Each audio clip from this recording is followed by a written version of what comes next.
भारत और जापान के business leaders, देवी और सज्जनों,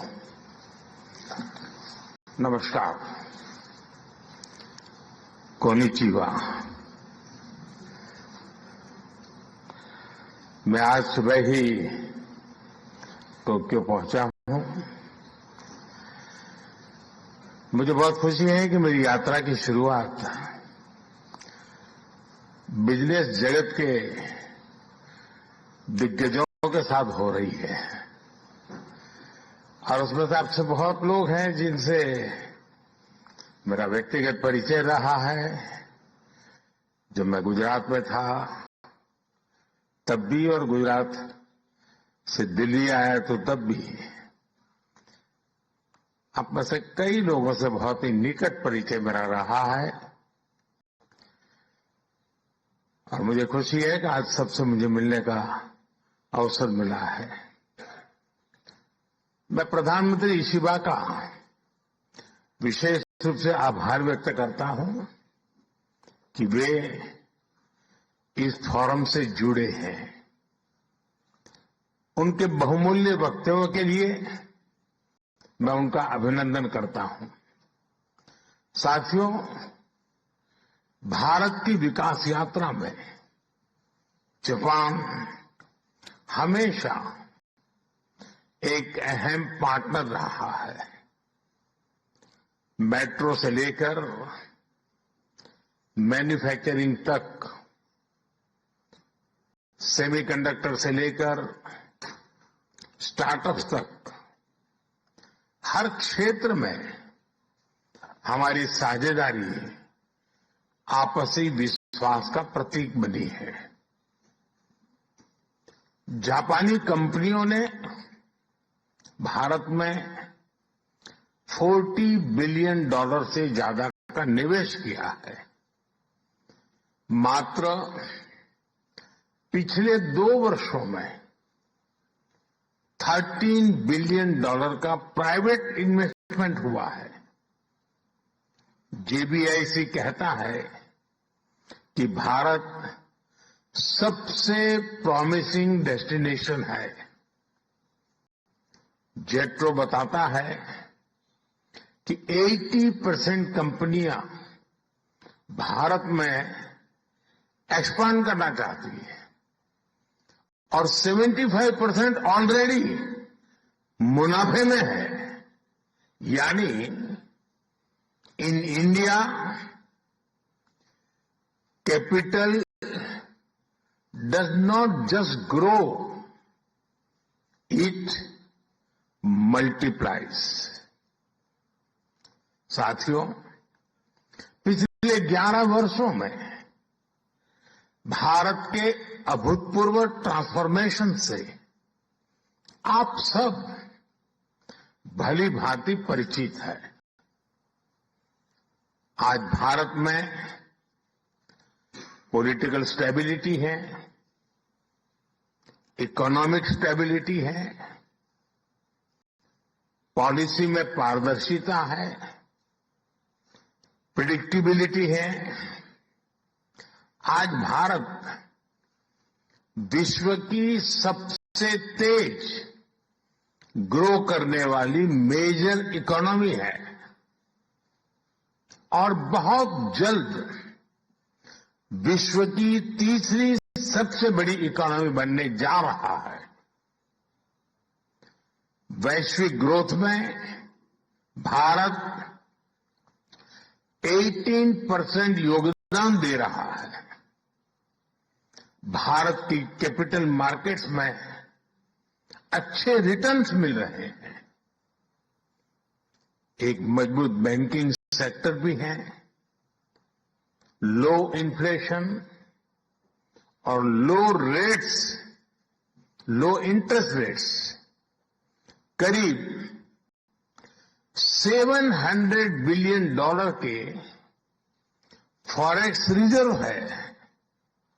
साथियों, इस बदलाव के पीछे हमारी रिफॉर्म, परफॉर्म और ट्रांसफॉर्म की अप्रोच है। 2047 में 2017 में हमने वन नेशन वन टैक्स की शुरुआत की थी। अब इसमें नए और बड़े रिफॉर्म लाने पर काम चल रहा है। कुछ हफ्ते पहले हमारी संसद ने नए और सिंप्लीफाइड इनकम टैक्स कोड को भी मंजूरी दी है। हमारे रिफॉर्म्स केवल टैक्स प्रणाली तक सीमित नहीं है। हमने ईज ऑफ डूइंग बिजनेस पर बल दिया है। बिजनेस के लिए सिंगल डिजिटल विंडो अप्रूवल की व्यवस्था की है। हमने 45,000 कंप्लायंसेस रेशनलाइज किए हैं।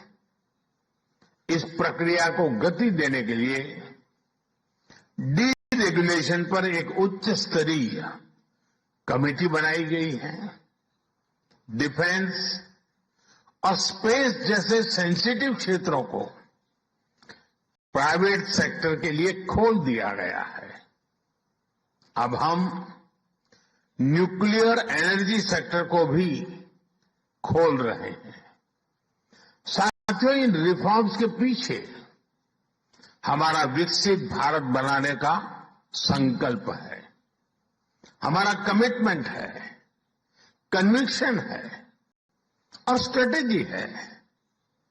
और विश्व ने इसे रिकॉग्नाइज ही नहीं, एप्रिशिएट भी किया है। S&P ग्लोबल ने 2 दशक बाद भारत के क्रेडिट रेटिंग अपग्रेड किए हैं। The world is not just watching India, it is counting on India. साथियों, अभी भारत जापान बिजनेस फोरम की रिपोर्ट प्रस्तुत की गई। कंपनियों के बीच हुई बिजनेस डील्स, इसका बड़ा विस्तार से वर्णन दिया गया। इस प्रगति के लिए मैं आप सभी का बहुत बहुत अभिनंदन करता हूं। हमारी साझेदारी के लिए मैं भी कुछ सुझाव बड़ी नम्रतापूर्वक आपके समक्ष रखना चाहूंगा। पहला है मैन्युफैक्चरिंग। ऑटो सेक्टर में हमारी भागीदारी बेहद सफल रही है और अभी प्रधानमंत्री जी ने इसका विस्तार से वर्णन किया। हम साथ मिलकर वही magic batteries, robotics, semiconductor, ship building और न्यूक्लियर एनर्जी में भी दोहरा सकते हैं। साथ मिलकर हम ग्लोबल साउथ, विशेषकर अफ्रीका के विकास में अहम योगदान दे सकते हैं। मैं आप सबसे आग्रह करता हूं, कम make in India, make for the world. Suzuki और डाइकिन की सक्सेस स्टोरीज आपकी भी सक्सेस स्टोरीज बन सकती है। दूसरा है टेक्नोलॉजी और innovation. Japan tech powerhouse है और भारत एक टैलेंट पावर हाउस है। भारत ने AI, semiconductor, quantum computing, biotech और स्पेस में बोल्ड और एम्बिशियस इनिशिएटिव लिए हैं। जापान की टेक्नोलॉजी और भारत का टैलेंट मिलकर इस सदी के टेक रिवॉल्यूशन का नेतृत्व कर सकते हैं। तीसरा क्षेत्र है ग्रीन एनर्जी ट्रांजिशन। भारत तेजी से 2030 तक 500 गीगावाट रिन्यूएबल एनर्जी के लक्ष्य की ओर अग्रसर है।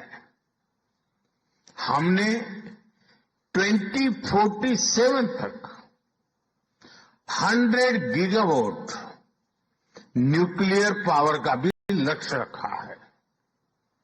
सोलर सेल्स हो या फिर ग्रीन हाइड्रोजन, साझेदारी की अपार संभावनाएं हैं। भारत और जापान के बीच जॉइंट क्रेडिट मैकेनिज्म पर समझौता हुआ है। इसका लाभ उठाकर क्लीन और ग्रीन फ्यूचर के निर्माण में सहयोग किया जा सकता है। चौथा है नेक्स्ट जेन इंफ्रास्ट्रक्चर। पिछले एक दशक में भारत ने नेक्स्ट जनरेशन मोबिलिटी और लॉजिस्टिक इंफ्रास्ट्रक्चर में अभूतपूर्व प्रगति की है। हमारे पोर्ट्स की क्षमता दोगुनी हो गई है। 160 से ऊपर एयरपोर्ट्स हैं। 1000 किलोमीटर लंबी मेट्रो लाइन बनी है। जापान के सहयोग से मुंबई और अहमदाबाद हाई स्पीड रेल पर काम चल रहा है। लेकिन हमारी यात्रा यहीं नहीं रुकती। Japan's excellence and India's scale can create a perfect partnership. पांचवा है स्किल डेवलपमेंट और people to people types. Bharat का स्किल्ड युवा टैलेंट वैश्विक जरूरतें पूरी करने की क्षमता रखता है। इसका लाभ जापान भी उठा सकता है। आप भारतीय टैलेंट को जापानी भाषा और सॉफ्ट स्किल्स में ट्रेनिंग दें और मिलकर एक जापान रेडी वर्कफोर्स तैयार करिए। A shared workforce will lead to shared prosperity। साथियों, अंत में मैं यही कहना चाहूंगा, India and Japan partnership is strategic and smart, powered by economic logic. We have turn shared interest into shared prosperity. India is the springboard for Japanese businesses to the global south. Together, we will shape the ASEAN century, Asian century for stability, growth and prosperity. इन्हीं शब्दों के साथ मैं प्रधानमंत्री Ishiba जी और आप सभी का आभार प्रकट करता हूं। अरिगातो गोजाइमास। बहुत बहुत धन्यवाद।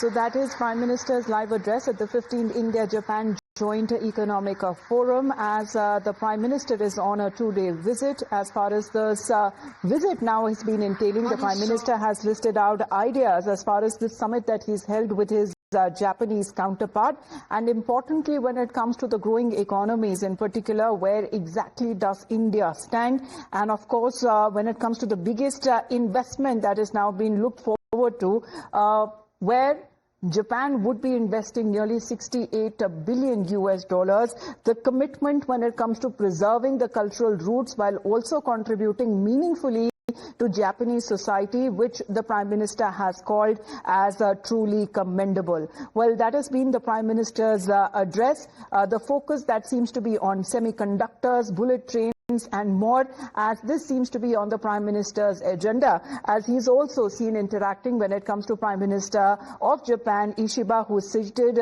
next to the Indian Prime Minister. Let's get in a word from Rishabh again on this. As far as the Prime Minister's address is concerned, mainly when it comes to ease of doing business, make in India, make for the world, that seems to be the mantra that the Prime Minister was speaking about. Well, definitely, if we talk about Prime Minister's address right now, which happened just in Tokyo, India is very clear. Prime Minister is very clear. Come to India, make in India, make for the world. You know, technology, trade, transfer of technology, all were discussed. We heard Prime Minister Ishiba as well, who spoke about how India and Japan have come together for a mutually beneficial future. You know, when Prime Minister was talking, he was very clear that, you know, Japan is a technology powerhouse and India is a talent powerhouse, and both should come together for a better future. You know, there have been, partnership between India and Japan at various levels. We are special, strategic, as well as global partner. And now with this visit, it is further being pushed in a better format. And that is something that is being looked at. You know, Prime Minister has pitched for partnership with Japan in the area of manufacturing, technology, innovation, green energy, skill development, and at this key economic meet that is underway in Tokyo, India and Japan both have spoken at length that how both the countries are beneficial for each other. So a mutually beneficial future is what is being looked at between India and Japan. We have seen both the countries being important partners when it comes to Quad as well. And when one partner of Quad is being intrinsic toward the other partners, the countries coming together is very, very important. Remember, Japan had just yesterday called back its negotiator, saying that the package that is being offered by US in the trade deal is not acceptable. India had the similar consequences at the trade deal as well. So both the countries do understand that how important this meeting is and how important, standing by each other will be, not only in trade, but expanding to other markets, Rishabh, how important that would be for India to position itself, because the Prime Minister has mentioned when it comes to the top 5 economies in the world, India is here to stay. When he has been talking about that the world is not just watching India, it is rather counting on India, India seems to be positioning itself as a brand, as a market to explore. Well, see, what is important when the world is not only, watching India, the world is counting upon India. In a way, Prime Minister is saying that, India is ready to take risk. India is ready to accept challenges and move forward. One of the major announcements that came in is that opening up of nuclear energy sector for investors that Prime Minister has announced in Tokyo. That will be a major boost for investment, and it would be interesting to see who all bid for this and who all invest in nuclear energy platforms in India and nuclear energy infrastructure in India. This is majorly for the peaceful purposes, for energy and other such aspects, but investment in nuclear energy is something that India has opened for investors, and that in a way is opening up of market. But when we speak about how India has been positioning globally, because this seems to be coming across as a message to the United States as well, Rishabh.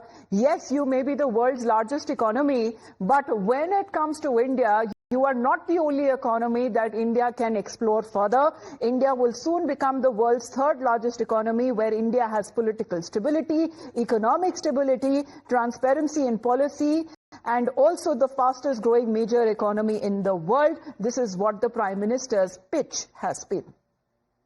Well, definitely. See, Prime Minister is very clear when he's talking about nuclear energy, when Prime Minister is talking about manufacturing sector, transfer of technology, is also talking about the security and positioning in Indo-Pacific. Remember, say it or not, China's assertiveness in Indo-Pacific is a problem for not only Japan but India as well. Well, probably the thing that what America has done as far as when it comes to accusing India is now concerned for indirectly fueling the war machine, as they have been calling Russia, is actually playing the role of a catalyst in bringing India and China together, because next stop of the Prime Minister would be after Japan to China. But Prime Minister Modi here is describing India as a powerhouse of talent, calling on business leaders in Japan to make in India, make for the world.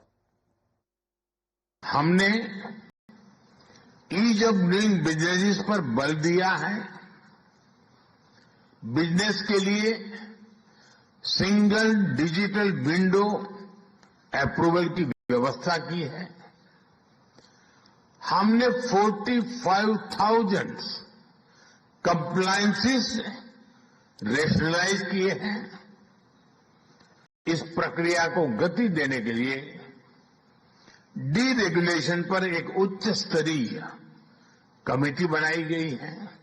अब हम nuclear energy sector को भी खोल रहे हैं। S&P global ने 2 दशक बाद भारत के क्रेडिट रेटिंग अपग्रेड किए हैं। The world is not just watching India, it is counting on India. Well, Shashank Sareen is connected with us. Shashank, good morning. What do you make of the Prime Minister's address? Because as far as when it comes to Donald Trump's tariff tantrums are concerned, has India now given a big statement highlighting that the US may be the world's biggest economy, but India is here to stay as far as when it comes to India's growing role in regional and global affairs? No, I think that's been a bit of a no-brainer to start with. The Americans have probably shot themselves in the foot by what you very correctly call Trump's tariff tantrums. But the fact is also that India has been making an outreach to countries like Japan, which has been a very important development partner for India. The number of Japanese industries that have opened shop in India, are using India as a manufacturing base, is something that we really need to double down on and attract more Japanese business out here. I think when the Prime Minister talks about Indian talent, he is making a pitch also for Indians, not just to help the Japanese manufacturing and Japanese businesses in India, but perhaps even in Japan. So I think he is now making a strong pitch, and also I think geopolitically the signaling is that look, yes, we will try and normalize with China. There is an opportunity that has opened up. And yes, we will want to improve our relations with China and enter into a more cooperative relationship. But that does not mean that this is going to be at the cost of our relationship with important partners like Japan and some of the other countries in the region, including countries like Australia, which have been great partners of India over the last couple of decades.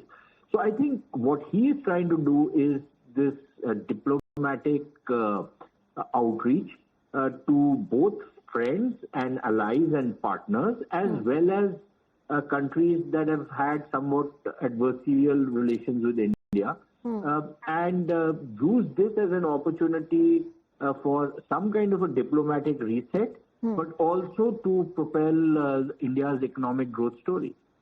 Absolutely. Thank you very much, Shashank, for your point of view. We also have Srinjoy connected with us. Srinjoy, when we speak of the geopolitical challenges, however, when it comes to Asia and how big it seems to be growing when we speak of global affairs and of regional affairs, Prime Minister has said that India is now the springboard for Japanese business in the global south. He's mentioned together we shape the Asian century for stability, growth and prosperity.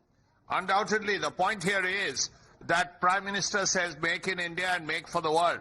Now also make for Japan. Let's not forget that Japan has a falling population. Now if you have a falling population, the growth rate is virtually down to zero. Then you need a market. And for all Japanese manufacturers, whether it's cars, whether it's electronics, whether it's anything else, one market could possibly be India. Now, if you want to have a market in India, you should also make in India, and not just make in India, but make for the world. Because if you make in India, it helps India in terms of employment. It helps India in terms of GDP growth. It's a win-win situation for both countries. There are Japanese manufacturers, high-tech people, and they can see in front of them the market in their domestic market shrinking gradually. Now, where can they go in terms of markets? They can get to India with a population of 1,400 million people. Now, if you're going to come to India, then you make it India, and not just for India, but for other parts of the world.